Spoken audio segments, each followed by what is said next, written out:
2 mai 1995. Une date que je n'oublierai jamais. Le ciel était nuageux cet après-midi-là, comme si je sentais ce à quoi j'allais faire face. Je m'appelle Jake Aragon. Pour la plupart des gens, je ne suis qu'un détective privé dont les affaires sont trop étranges au goût commun. Peu de gens connaissent ma véritable vocation, je chasse des créatures que la plupart considèrent comme des légendes urbaines ou des mythes d'horreur. Vampires, loups-garous, esprits vengeurs, je les ai affrontés au fil des années. Les cicatrices sur mon corps et mon âme sont les témoins silencieux de mes combats. Le téléphone a sonné alors que j'organisais mon arsenal au sous-sol. Des couteaux en argent, des piquets de différents bois, de l'eau bénite, de la verveine, et d'autres objets qui semblent sortir d'un film d'horreur de série B, mais qui m'ont sauvé la vie d'innombrables fois. C'était Frank Miller, un vieil ami qui travaille pour la police à Blackwood, une petite ville située à environ 2 heures en de chez moi. Frank a toujours été sceptique quant au surnaturel, mais au fil du temps, il a appris à venir me voir lorsque des cas inexplicables se présentaient. Sa voix était tendue lorsqu'il me parlait des récents décès dans la ville. 5 corps retrouvés en 3 semaines, tous avec le même schéma complètement vidé de leur sang et avec des traces de morsures au cou. Le département était sous la pression des médias et des habitants terrifiés. « J'ai besoin de toi ici, Jake. Cela ressemble. » « Eh bien, cela ressemble à quelque chose que tu chasses. » J'ai raccroché et suis allé faire mon sac. De la verveine fraîche, des balles fabriquées à partir de copeaux de différents bois dont du chêne, mon revolver modifié, des crucifix et de l'eau bénite. C'était tout ce dont j'avais besoin pour affronter un vampire ordinaire. Mais quelque chose me disait que cette affaire ne serait pas si simple. Je suis arrivé à Blackwood en début de soirée. La ville avait cet aspect typique des communautés rurales, des rues bordées d'arbres, des maisons aux clôtures blanches, une place centrale avec un kiosque à musique. Mais il suffisait d'y regarder de plus près pour remarquer la peur qui flottait, et dans l'air. Les magasins ferment tôt, peu de piétons sur les trottoirs, des regards suspicieux envers des inconnus comme moi. Frank m'attendait au commissariat, son visage marqué de profonds cernes sous les yeux, révélait qu'il n'avait pas bien dormi depuis des jours. Il m'a emmené dans l'arrière-salle, où des photos des victimes étaient étalées sur une table. Je me suis penché pour regarder de plus près. Ils avaient tous deux petites blessures perforantes au cou, espacées exactement comme les canines d'un vampire. La peau était pâle comme du papier, presque translucide. Aucune trace de lutte sur les corps. Ils ont tous été trouvés dans des ruelles ou des zones isolées, toujours avant l'aube, a expliqué Frank en passant une main dans ses cheveux gris. Aucun témoin, aucune preuve médico-légale autre que les marques. Ceste comme si elles s'étaient évaporées. Jai fronçait les sourcils en analysant les photos. Quelque chose n'allait pas. Les vampires sont généralement des créatures territoriales. Ils établissent un terrain de chasse et suivent des modèles. Ces décès semblaient aléatoires, sans lien apparent entre les victimes, un comptable d'âge moyen, un étudiant, un chauffeur de camion, une infirmière et un musicien local. Est-ce ce que quelqu'un a vu des gens étranges en ville récemment? De nouveaux résidents, peut-être? Ai-je demandé, toujours en examinant les rapports d'autopsie. En fait, oui, répondit Frank en sortant un dossier séparé. Nous avons des informations, faisant état d'un homme et d'une femme qui ont loué cette vieille maison à la périphérie de la ville, le vieux manoir Blackwell. Ils disent qu'ils sont frères. Ils sont arrivés il y a environ 1 mois, juste avant le premier meurtre. Cela a attiré mon attention. Blackwell Manor était un bâtiment victorien isolé entouré d'une forêt dense, parfait pour les créatures qui préfèrent l'obscurité et l'isolement. Jay demandait à Frank de me montrer des photos de la propriété. Et il y a encore une chose, ajouta Frank avec hésitation. 2 personnes ont disparu la semaine dernière. Aucun corps n'a encore été retrouvé, mais les membres de la famille affirment avoir été approchés par des inconnus qui leur ont proposé de l'argent pour des travails de nuit. Ceci a complété le puzzle. Mon instinct me disait que nous n'avions pas affaire à un vampire ordinaire, mais à un nid.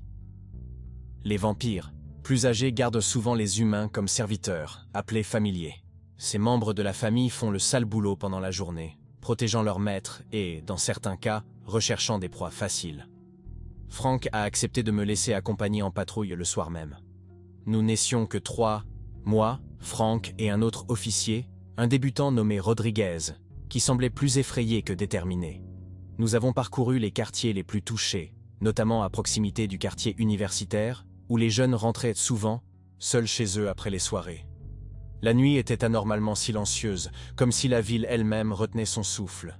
L'air avait cette humidité caractéristique qui précède les tempêtes, et le vent occasionnel transportait une odeur de terre mouillée et autre chose, quelque chose de métallique que je reconnus immédiatement comme étant du sang. La nuque picotait de ce sentiment familier qui m'avertissait d'un danger imminent. Des années à chasser des créatures surnaturelles m'ont donné un sixième sens quant à leur présence.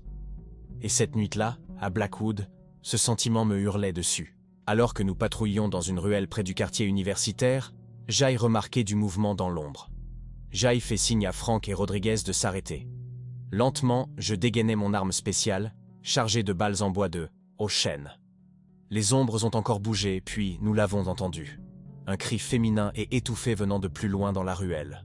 Nous avons couru vers le bruit, nos lampes de poche traversant l'obscurité. C'est alors que nous les avons aperçus, deux hommes traînant une jeune femme vers une camionnette garée au bout de l'allée. La jeune fille se débattait faiblement, comme si elle était droguée. L'un d'eux avait la main sur la bouche, étouffant ses cris. Frank a crié l'ordre de s'arrêter et s'est identifié comme étant un policier. Les hommes se tournèrent, surpris, et je pus voir leur visage à la lumière de la lanterne. C'étaient des humains trop ordinaires, pas les vampires que je m'attendais à trouver. Mais le regard qu'ils échangèrent confirma mes soupçons. Serviteurs, intermédiaires, chasseurs au service de créatures plus dangereuses. C'est ainsi qu'a commencé ma chasse à Blackwood, une ville qui cachait des secrets dans une obscurité bien plus sombre que ce que ses paisibles habitants pouvaient imaginer. Ce que je ne savais pas encore, c'était quelle serait la profondeur du terrier du lapin dans lequel j'allais plonger. Les suspects ont été emmenés au commissariat sans grande résistance, un signe qui m'a inquiété. Les serviteurs vampires se battent souvent jusqu'à la mort, fanatiques de leur loyauté surnaturelle envers leur maître. Ces deux-là, cependant, semblaient presque soulagés d'avoir été capturés. La jeune femme qu'ils tentèrent d'enlever a été emmenée à l'hôpital local, toujours sous l'influence d'une drogue qu'ils avaient utilisée pour la maîtriser. Dans la salle d'interrogatoire, j'ai regardé les deux hommes. L'un d'eux, plus âgé et chauve, avait les mains tremblantes et transpirait abondamment. L'autre, plus jeune avec une cicatrice qui lui coupait le visage des sourcils au menton, restait calme, observant chacun de mes mouvements avec des yeux perspicaces. Avant le début de l'interrogatoire formel, j'ai demandé à rester seul un moment avec Frank, lui expliquant que je devais passer un test. De mon sac, j'ai sorti un petit sac en tissu contenant de la verveine séchée. Frank m'a regardé avec scepticisme, mais il avait vu suffisamment de résultats de mon travail pour ne pas remettre en question mes méthodes. Nous sommes retournés dans la salle d'interrogatoire et j'ai étalé la verveine sur la table entre nous et les suspects. La réaction serait immédiate s'ils étaient des vampires douleurs extrêmes, tentatives de retraite, brûlures à la peau. Mais rien ne s'est passé. Le vieil homme fronça simplement les sourcils, confus. Le plus jeune laissa échapper un rire guttural. C'est à ce moment-là que j'ai réalisé qu'il savait qui j'étais. Un chasseur. Cela m'a fait frissonner le dos. Être connu pour sa proie n'est jamais bon signe dans mon métier. Cela signifiait qu'ils étaient là préparés, qu'ils savaient qui j'étais et ce que je faisais. Peut-être qu'ils avaient même prévu mon arrivée. Frank a mené l'interrogatoire officiel pendant que je regardais silencieusement. Le plus âgé s'est effondré le premier, avouant entre deux sanglots qu'ils avaient été embauchés pour fournir de la nourriture fraîche à un couple vivant dans le manoir Blackwell. Ce n'était pas des vampires, expliqua-t-il, juste des humains désespérés en quête d'argent et qui avaient franchi une terrible ligne morale. Il marmonna environ 5 000 $ pour chaque victime. Il leur suffisait de les prendre vivants et non blessés. Ce qui s'est passé ensuite, il n'a pas terminé la phrase, sa voix s'est brisée. Le plus jeune restait cependant impassible, presque ennuyé. Leurs sourires sinistres et leurs commentaires arrogants suggéraient que les vampires qu'ils servaient étaient des témoins anciens et puissants d'empires qui se sont développés et qui se sont effondrés. Son air de défi remettait en question ma capacité à les arrêter. Jay ignorait ces provocations, me concentrant sur les informations pratiques dont nous avions besoin. L'interrogatoire a révélé qu'ils avaient livré 5 victimes confirmées, peut-être plus. Au moins 3 ou 4 personnes étaient actuellement captives dans le manoir. Et quant aux vampires, ils n'étaient que 2, un homme et une femme, frères d'après ce qu'ils disaient. Cela a attiré mon attention. Les vampires maintiennent rarement des liens familiaux après leur transformation, la soif de sang et la nature territoriale les séparent souvent. Les frères qui chassaient ensemble étaient encore plus dangereux, car le lien familial augmentait leur pouvoir et leur coordination. Nous avons laissé les suspects en garde à vue et nous nous sommes rencontrés pour planifier notre prochain déménagement. Le temps presse maintenant que leurs serviteurs avaient été capturés. Les vampires pouvaient fuir ou, pire, éliminer les témoins et les preuves vivantes qu'ils détenaient captifs. Jai insistait sur le fait que nous devions agir le soir même. Il restait environ 4 heures jusqu'à l'aube. À la lumière du jour, ils seraient affaiblis, mais ils auraient aussi le temps de se rendre compte que leurs serviteurs ne sont pas revenus. Frank a constitué une petite équipe tactique, juste lui, Rodriguez, moi-même et 2 autres officiers expérimentés. Moins de monde signifiait moins de victimes potentielles si les choses tournaient mal. Jai expliquait les bases pour affronter les vampires pieux ou balles en bois dans le cure, décapitation, exposition prolongée au soleil. Je leur ai donné à chacun un petit sachet de verveine et une fiole d'eau bénite. Jai expliquait que cela ne les tuerait pas, mais que cela pourrait ralentir un vampire suffisamment longtemps pour qu'il puisse s'échapper ou prendre de la distance. Le manoir Blackwell se trouvait à environ 20 minutes du centre de la ville, au bout d'une route sinueuse qui serpentait à travers des bois denses. C'était un imposant bâtiment du 19e siècle, avec 3 étages en pierre sombre et de hautes fenêtres, dont beaucoup sont maintenant recouvertes de planches ou de lourds rideaux. Frank a placé les véhicules à une distance sûre et nous avons avancé à pied à travers le terrain boisé. Chaque pas que nous faisions vers ce manoir faisait battre mon cœur plus vite. Ce n'était pas de la peur, j'avais déjà affronté des vampires, mais un profond malaise, comme si nous marchions directement dans un piège. Les champs autour du manoir étaient négligés, l'herbe poussant à l'état sauvage jusqu'à rencontrer les bois environnants. Parfait pour une approche silencieuse, mais aussi pour les embuscades. Le manoir semblait endormi, sans aucune lumière visible à l'exception d'une faible lueur jaune dans l'une des fenêtres du rez-de-chaussée. Jai fait signe au groupe de se séparer. Frank et l'un des officiers feraient le tour pour couvrir l'arrière, tandis que moi-même, Rodriguez et l'autre officier s'approcherions par l'avant. À mesure que nous nous rapprochions, les détails sombres du manoir devenaient plus évidents. Des gargouilles altérées nous regardaient depuis le toit, leurs expressions grotesques semblant suivre nos mouvements. La porte principale, un morceau de chêne massif sculpté de symboles étranges, était légèrement entr'ouverte, un autre mauvais signe. Jai poussait la porte lentement, le vieux bois gémissant en signe de protestation. L'intérieur était plongé dans l'obscurité, éclairé uniquement par le faible clair de lune qui filtrait à travers certaines fenêtres sans rideaux. Le hall d'entrée était grand, avec un grand lustre recouvert de toiles d'araignée suspendues au haut plafond. Un escalier courbe menait aux étages supérieurs et plusieurs portes ouvraient sur d'autres pièces. Le silence était absolu, rompu seulement par le craquement du parquet sous nos pieds prudents.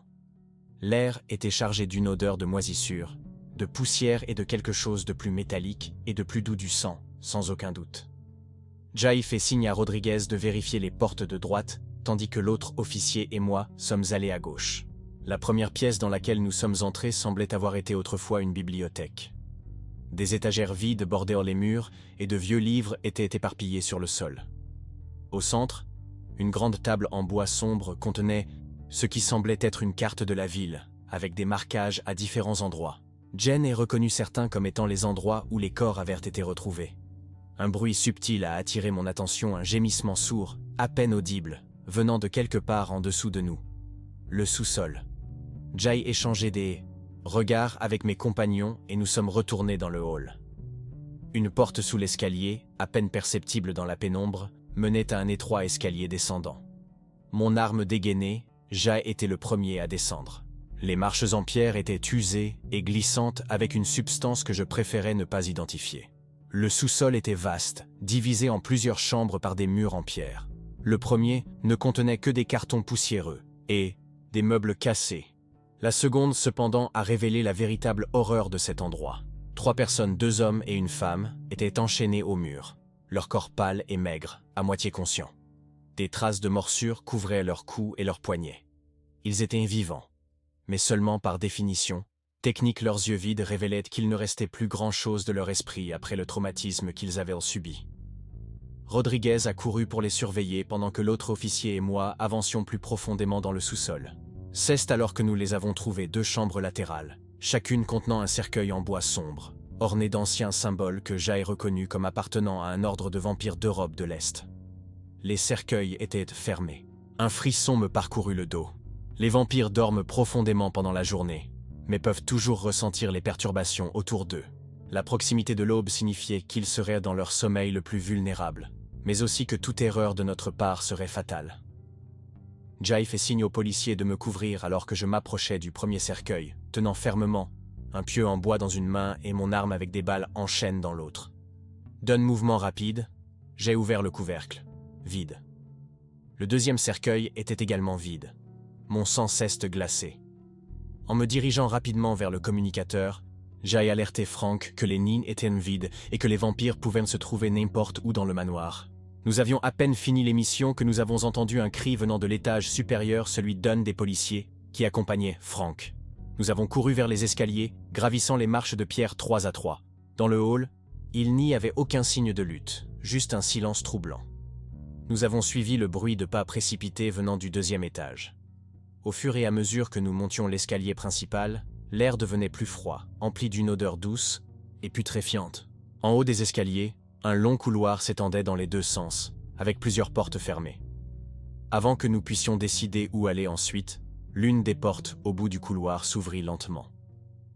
Une silhouette émergea de l'ombre, une femme d'une beauté éthérée et terrible, avec des cheveux noirs tombant en cascade sur une robe rouge sang. Ses yeux étaient d'un vert surnaturel, brillants comme ceux d'un félin dans l'obscurité. Elle m'a observé avec une connaissance ancienne et maléfique. Je connaissais mon nom, qui j'étais, ce que je faisais. Il m'attendait. À ses côtés apparut un homme grand et élégant, avec des traits semblables aux siens, les mêmes cheveux noirs, les mêmes yeux verts inhumains. Ses lèvres étaient tachées de rouge, et je réalisais avec horreur que Frank était allongé à ses pieds, immobile, le cou déchiré par une morsure brutale. La vampire s'avança, sa voix mélodieuse résonnant sur les murs alors qu'elle parlait de visiteurs intéressants, de la façon dont la plupart criaient et suppliaient. Il y avait quelque chose de différent chez moi, selon elle. L'homme se déplaçait, avec une vitesse surnaturelle, apparaissant instantanément à côté du policier qui m'accompagnait.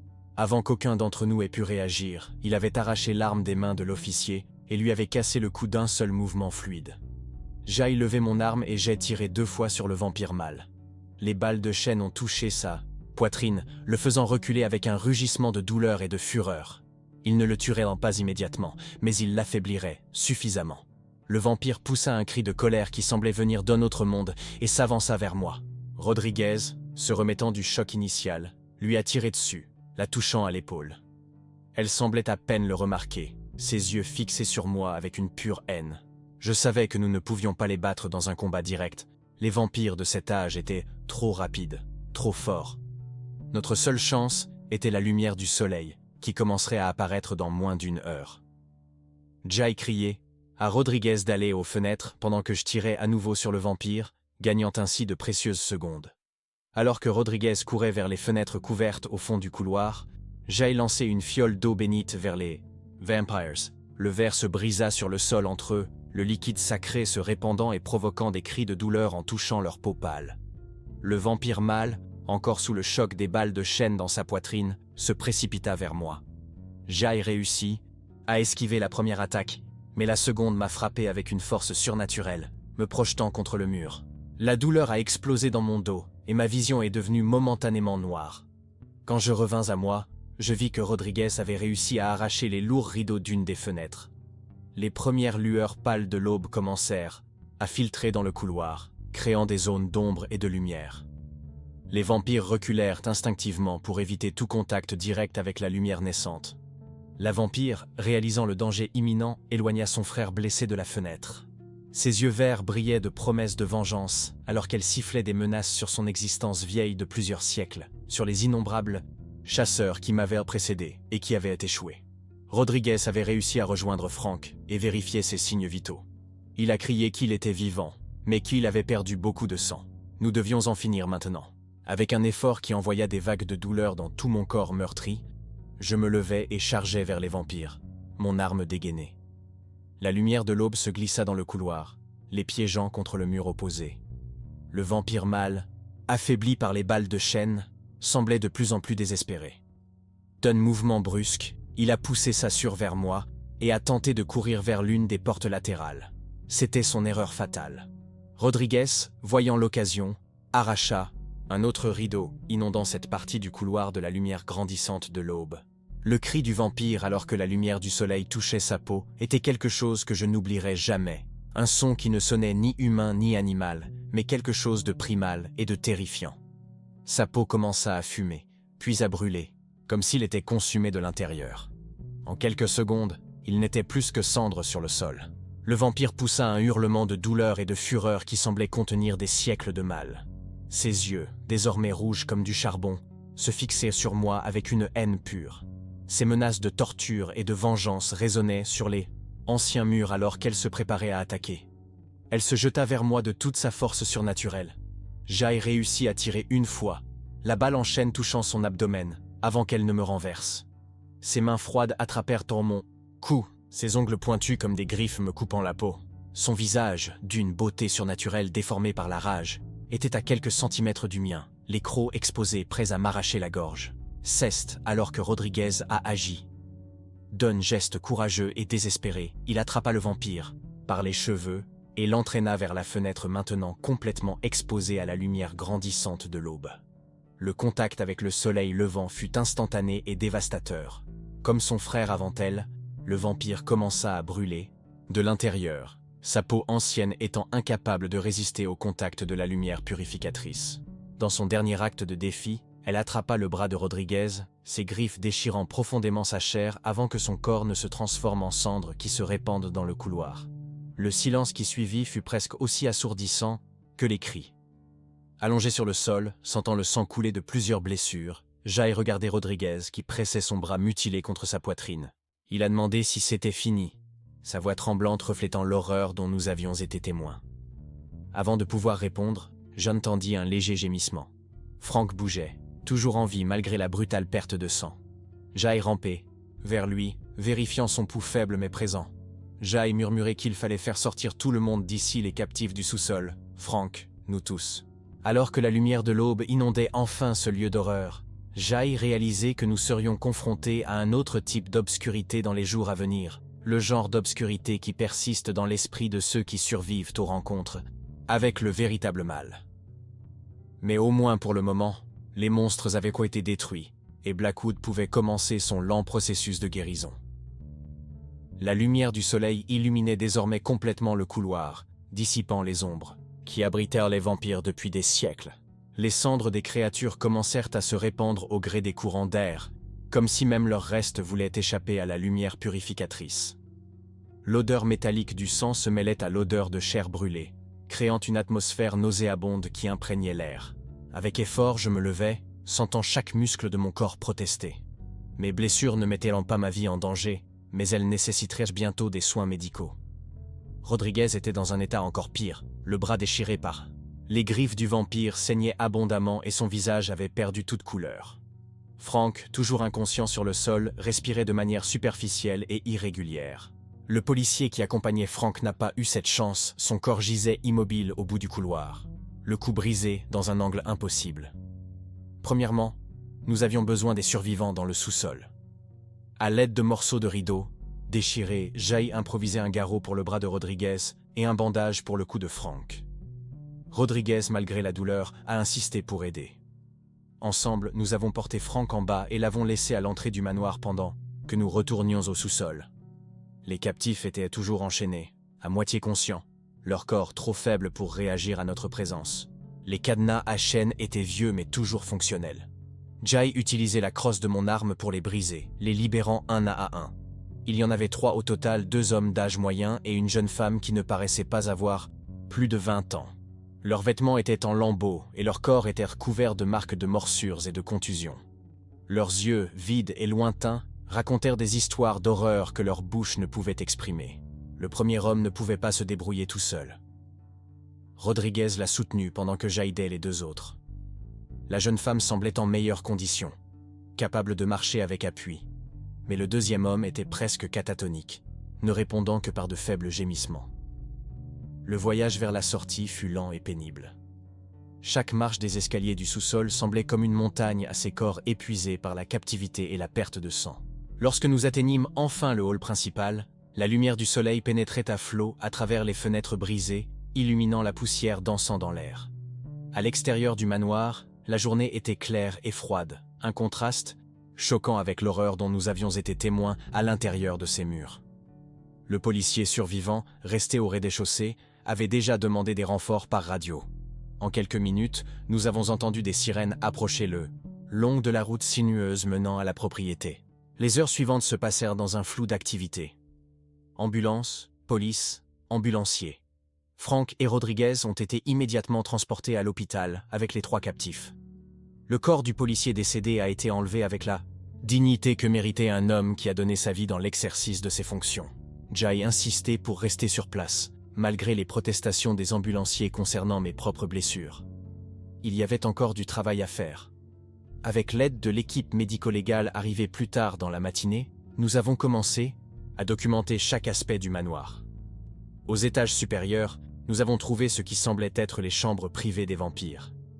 Des tapisseries anciennes recouvrirent les murs, représentant des scènes de chasse et des fêtes macabres.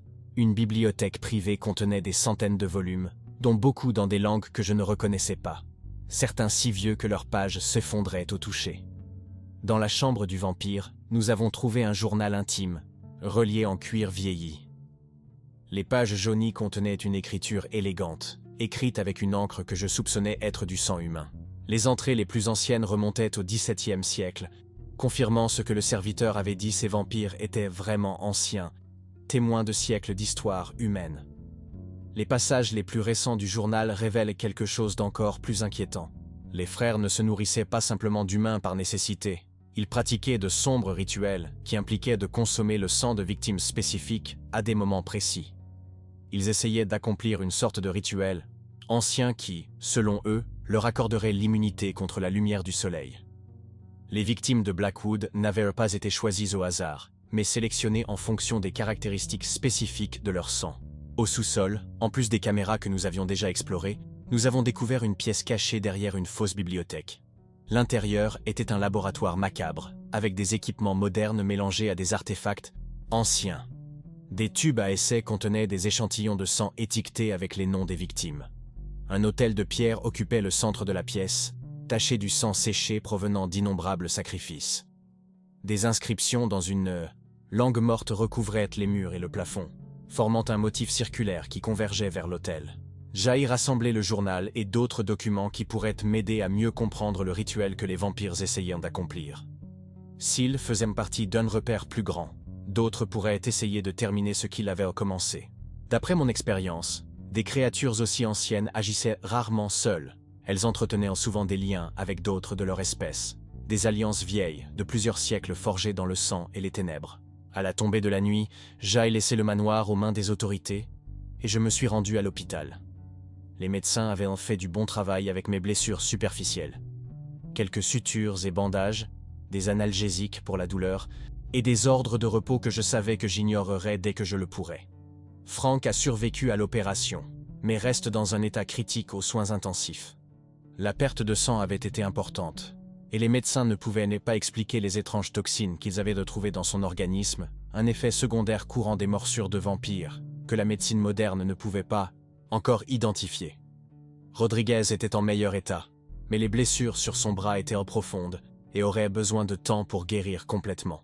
Les médecins soupçonnaient qu'il pourrait y avoir des lésions nerveuses permanentes. Les 3 captifs étaient soignés dans une aile séparée de l'hôpital. Leurs corps ont bien réagi au traitement, mais leur esprit est resté brisé par le traumatisme. Le psychiatre qui les a évalués m'a dit en privé qu'il était peu probable qu'ils retrouvent une vie normale. Les souvenirs de ce qu'ils ont souffert aux mains de ces monstres les hanteraient pour toujours. Je connaissais ce type de cicatrice invisible, je l'avais vu à plusieurs reprises sur des survivants d'attaques surnaturelles, y compris dans mon propre reflet chaque matin. La nuit suivante, j'ai personnellement supervisé la destruction du manoir. Il ne suffisait pas de tuer les vampires, il fallait également éradiquer leur nid et leur sanctuaire de ténèbres. Avec l'autorisation spéciale du maire et du chef de la police, qui cherchaient désespérément à clore l'affaire hors des yeux des médias, le manoir Blackwell a été entièrement incendié. Jay regardait les flammes consumer la structure jusqu'à ce qu'il ne reste plus que des cendres et du charbon de bois. Les jours suivants furent consacrés à l'enquête sur les serviteurs humains des vampires. Le vieil homme a avoué tous les détails, désireux de négocier une réduction de peine. Grâce à lui, nous avons appris qu'il y avait au moins 2 autres complices dans la ville. chargés d'identifier les victimes potentielles et de suivre les enquêtes policières. L'un d'eux était un employé de la morgue municipale, qui a expliqué comment ils n'étaient pas parvenus à falsifier les rapports d'autopsie et à détourner les soupçons. Le plus jeune serviteur, celui avec la cicatrice sur le visage, était un cas différent. Il a refusé de coopérer et a gardé un sourire inquiétant lors des interrogatoires. Ses yeux avaient cette lueur fanatique que j'avais déjà vue chez les adeptes d'êtres surnaturels. Même après la destruction de ses maîtres, sa loyauté resta inébranlable. La 3e nuit de son emprisonnement, il a réussi à fabriquer une arme improvisée à partir d'un fragment de sa brosse à dents et s'est tranché la gorge dans sa cellule. Ses derniers mots, griffonnés avec son propre sang sur le mur, étaient un avertissement, ils reviennent toujours. Une semaine après l'incident, Frank a été transféré dans une chambre ordinaire. Sa convalescence physique progressait bien, mais quelque chose dans ses yeux avait changé. Ce scepticisme caractéristique, cette dureté policière qui le définissait, avait été remplacé par un regard complice et hanté. Il avait affronté directement le surnaturel, senti les crocs d'un être ancien dans sa chair, et cette expérience l'avait transformé à jamais. Lors de notre conversation à l'hôpital, Frank m'a remis un dossier. À l'intérieur se trouvaient des rapports faisant état de cas similaires dans d'autres villes, décès inexpliqués, avec les mêmes marques de morsures, personnes disparues, histoires locales d'étrangers qui ne se présentaient que la nuit.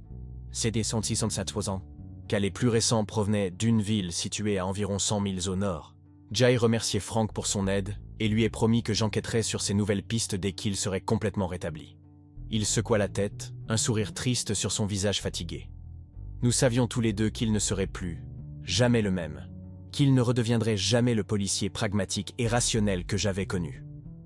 Le voile qui sépare le monde ordinaire du monde surnaturel avait été déchiré pour lui, et il n'y avait aucun moyen de le recoudre. Le matin de mon dernier jour à Blackwood, Jay visitait le cimetière local pour le service commémoratif du policier que nous avons perdu au manoir. Sa veuve et ses 2 jeunes filles étaient au premier rang, le visage marqué par un chagrin qui ne connaîtrait jamais un réconfort complet. Le chef de la police a parlé de bravoure et de sacrifice, d'un homme mort en servant et en protégeant sa communauté. Il n'a fait aucune mention de vampires ou de créatures surnaturelles. La vérité officielle était qu'il avait été tué par un tueur en série lors d'une confrontation. Certaines vérités sont trop lourdes à supporter pour le public.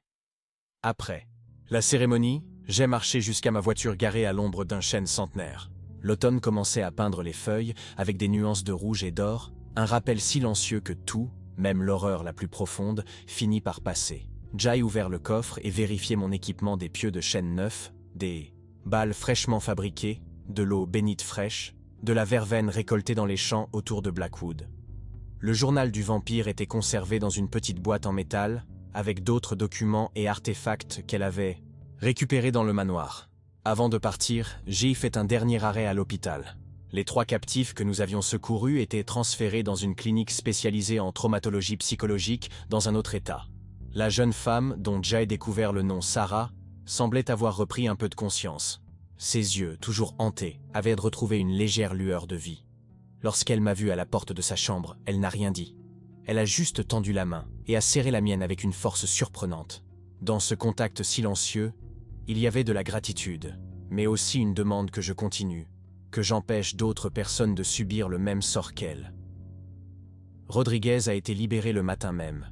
Son bras était en écharpe et les cicatrices sur sa peau resteraient à jamais un rappel de l'horreur à laquelle nous avons été confrontés. Il avait demandé à être muté au département administratif, s'engageant à ne plus jamais participer aux opérations sur le terrain. Je ne lui en ai pas voulu. Tout le monde n'est pas fait pour affronter l'obscurité encore et rester sain d'esprit. Il méritait la paix, une chance de reconstruire sa vie loin du surnaturel. Frank aurait encore besoin de quelques semaines supplémentaires à l'hôpital. Lorsque je lui ai dit au revoir, il m'a remis son insigne de police, désormais plié et inutilisé. Un petit gage de confiance, un talisman pour me rappeler que je n'étais pas tout à fait seul dans cette guerre éternelle contre les ombres. Jay promit de revenir dès que possible, même si nous savions tous les deux que les chances étaient minces. Mon chemin était de suivre les sentiers des ténèbres partout où ils me menaient. Sur la route quittant Blackwood, Jay regardait dans le rétroviseur les silhouettes de maisons et d'immeubles qui s'éloignaient au loin. La ville semblerait désormais normale à tout observateur occasionnel. Les gens retournaient à leur routine, racontant des histoires sur le tueur en série tué par la police, transformant finalement l'incident en légendes urbaines et en histoire pour effrayer les adolescents les nuits de camping. Seuls quelques-uns connaissaient la vérité depuis quelques semaines. Des monstres aussi vieux que la nuit elle-même avaient fait de cette paisible ville leur terrain de chasse. Et que d'autres monstres, peut-être liés à ceux que nous avons détruits, étaient toujours là, attendant dans l'obscurité. Le soleil commençait à se coucher lorsque Jai traversait les limites de la ville. Devant moi, la route s'étendait vers le nord en direction des nouvelles voies que Frank m'avait données. À l'horizon, des nuages sombres annonçaient l'approche d'une tempête. Jai allumait la radio pour briser le silence et j'ai ouvert la carte sur le siège passager, marquant la prochaine destination. Je m'appelle Jake Aragon. Je suis un chasseur de créatures que la plupart des gens considèrent comme des légendes. Et tant qu'il y a des ombres où ils peuvent se cacher, ma chasse continue. L'obscurité revient toujours, et j'attendrai.